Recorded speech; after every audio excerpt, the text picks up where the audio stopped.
এ বিষয়ে আরও জানাতে রাজধানীর এভারকেয়ার হাসপাতাল থেকে যুক্ত হচ্ছেন শামীম চৌধুরী। শামীম, বেগম খালেদা জিয়ার চিকিৎসা এবং বিদেশ নেওয়ার বিষয়ে নতুন কোনো তথ্য আছে কিনা, চিকিৎসকদের পক্ষ থেকে কিছু জানানো হয়েছে কিনা জানাবেন।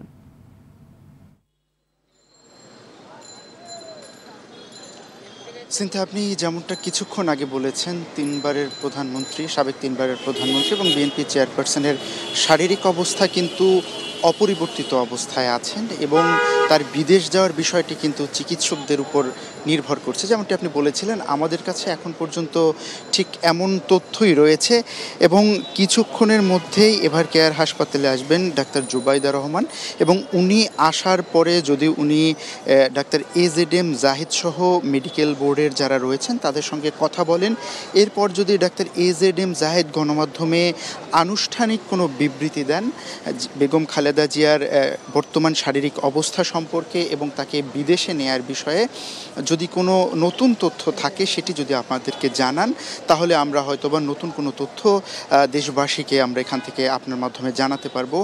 আরও একটি বিষয়ে আমরা কিছুক্ষণ আগে কথা বলেছিলাম বিএনপি মিডিয়া সেলের সদস্য সাইরুল কবির খানের সঙ্গে, তিনি এসেছিলেন এখানে।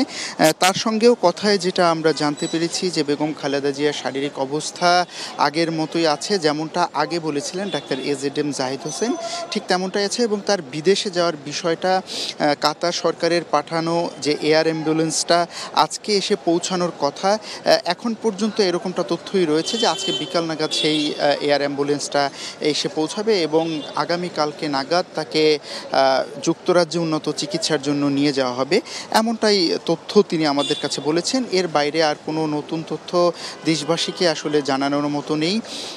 ডক্টর জুবাইদা রহমান এসে যদি নতুন কোনো তথ্য আসার পরে যদি তিনি মেডিকেল বোর্ডের সঙ্গে কথা বলেন এবং নতুন কোনো তথ্য থাকে সেটা আমরা আপনার মাধ্যমে দেশবাসীকে জানাতে পারবো। আপনারা জানেন যে আসলে দীর্ঘদিন যাবৎ কিন্তু বিএনপি চেয়ারপারসন বিভিন্ন রকম শারীরিক অসুস্থতায় ভুগছেন এবং গত 23 তারিখে তিনি অসুস্থতা বোধ করলে তাকে কিন্তু রাজধানীর এভারকেয়ার হাসপাতালে নিয়ে আসা হয় এবং 27 তারিখে কিন্তু তাকে সিসিইউতে নেওয়া হয় নিবিড় পর্যবেক্ষণের জন্য। তো সিনথিয়া, এভারকেয়ারের সামনে থেকে এই ছিল আমার কাছে সর্বশেষ তথ্য। ধন্যবাদ।